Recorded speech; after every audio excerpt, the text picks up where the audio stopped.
So we are referring to Prophet Muhammad as the first seed, which he is.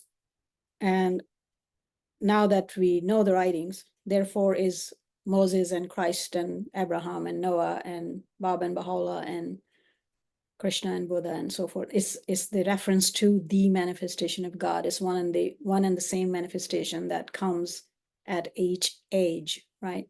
So elsewhere, Abdul Baha then tell us that all the names of God that we call names of God are actually not really names of God, right? Because if something is unknowable, how would you name it? You cannot name something unknowable. So the names are attributes actually, but they are attributes of the light of God, of the manifestation, which are these names. All of these names, when we pay attention to them, are actually titles of manifestations that we know them by today. And those were not their given name as a human being that was born out of a mother's womb.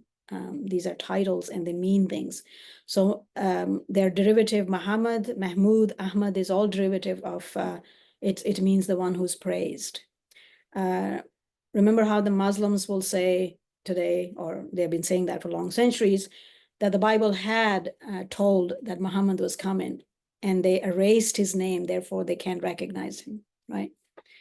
You don't erase your scriptures, you mistranslate them. Right?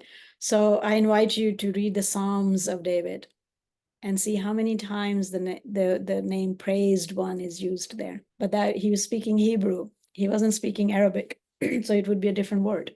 But it's a title, it's an attribute, and it's the same thing, right? So it's still there, we just don't get to see it because we are blinded. So whichever all of those excellent names are actually the names of manifestation. So we call them manifestations because many chapters have come down, but in actual essence, it's the same thing. It's the same light. The sun rises and the light comes to America and subcontinent the same way, or Europe or whatever, but these are not 5 different lights.